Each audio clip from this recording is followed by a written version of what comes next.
No, it's not. That's not funny.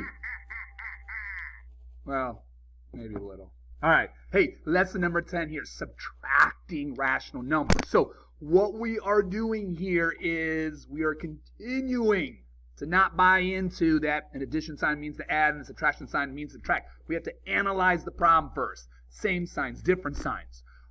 We also have to realize our rules for our decimals and for our fractions. So let's do it here, people. Let's do a few of these, all right? Let's move on. Woo. Oh, nope. Let's move all the way down. That's lesson 9 from yesterday there. Let's keep going. Here we are in a 10. All right. Let's go to where it says your turn. We're actually going to start on the right-hand side. We're going to start right over here. So the idea here is, remember, we have to figure out if we're actually going to add or subtract first. And since the first number is positive and the second number is negative, remember, we're looking to the left. A subtraction sign means that it's a negative. But we have different signs. We are going to subtract.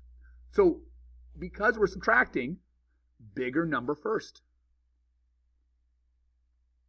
And there's your setup. And then we're going to subtract. So I'm lining up my decimals, but again, I have to be able to rewrite the problem. So if you want to fill a 0 in so you can subtract better, that's fine. A little far away, drop the decimal. You're a 14. There we go. But wait, remember, is the answer positive or negative? Well, we had more negatives. 15 is bigger than that 7, so it is a negative 7 and 52/100ths. So again, analyze, set up, and finish. So there's a lot more that goes into it than what we're used to. Check out the other one. Ooh, do you see it? Do you see it there? All right. What am I going to say? Huh? What am I point? Yes, the double negative. Yes, there's a double negative here. So anytime we have a double negative, we rewrite the problem. So negative 3 and 57/100ths plus 2 and 3/10ths. So okay, same signs or different signs? Well, this first number is negative. The second number is positive. So they are different, which means it's a subtraction problem. So because we are going to subtract, bigger number first. Put the 3 and 57/100ths down, minus the 2 and 3/10ths. Again, notice I'm not worrying about that it's a negative number. Remember, we're doing the work to get it. We'll take care of the negative at the end. So let's subtract. 7 minus nothing is 7. 5 minus 3 is 2. Drop the decimal. 3 minus 2 is 1. Okay, but is the answer positive or negative? Well, because we had more negatives, that 3 is bigger than that 2. All right, it's a negative 1 and 27/100ths. All right, let's just take a peek at some of the fractions that are here. Be honest with you here, fraction-wise, we want to understand the basic techniques.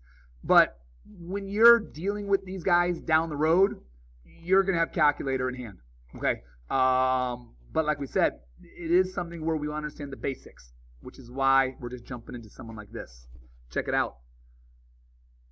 First number, positive or negative? Right, negative. Second number, positive or negative? Right, negative. Same sign, so we should be adding. So we should be adding, so we should get a 10/10ths. But we got to keep the sign. They're both negative. So let's clean it up. 10/10ths is 1 whole, so it is a negative 1 that we're looking at. All right. Take a look at the next one to the right. Did you notice the double negative? So we're just doing 7/8 plus 5/12. Okay. No need to solve it there. Like I said, I'm more interested in do we know how to set up and how to get started. Okay, so here's what we're after. And I don't agree with these rules, but I don't disagree with them either. Here's what I'm trying to say. It says if you're adding or subtracting, or it specifically says subtracting here, with positive and negative mixed numbers, they're saying you should get into an improper fraction, which you can. But as we've talked about before, what's the issue with improper fractions when we add and subtract? Yes, big numbers. Boo, big numbers. But a lot of people find it's easier to work with, but the side effect is the big numbers. I'm going to tell you, hey, you can. I'm going to show you the technique both ways, and I'll let you decide what works better. So I'm going to go first without improper fractions. So I'm going to kind of divide up the paper that's here. So if I'm going under the traditional route, oh, you're positive, oh, you're negative, so I'm going to subtract. So I'm really doing 3 1/6 minus 2 1/3. All right? And I know my answer is going to be negative because I've got more negatives. 3 is bigger than the 2 that's there. So we can, all right, just get common denominators, multiply across. Issue here is we got to borrow. Oh, borrowing. Now, if you don't like borrowing, you need to go the improper route.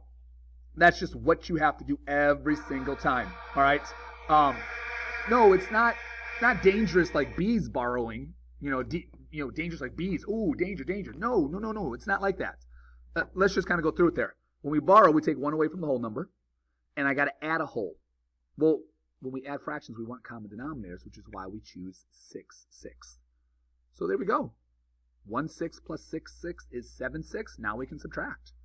So 7/6 minus 2/6, that's a 5/6. 2 minus 2 is none. So I've got 5/6. But wait, my answer is negative. Put that negative symbol out in front. Negative 5/6, that's fine. Okay, if you went improper, fine.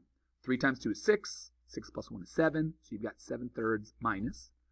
6 times 3 is 18. Plus 1 is 19. 19/6. All right, common denominator, just like before. All right.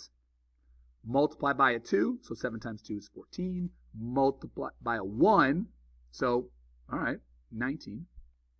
Well, what is 14 minus 19?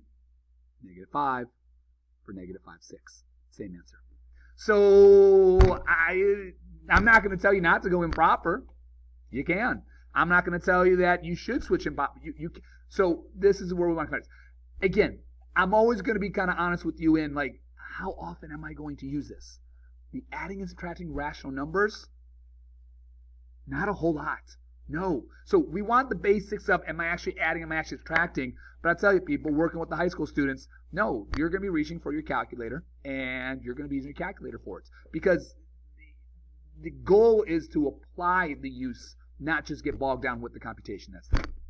All right, people. So that's all we're putting onto that today. You are done. All right.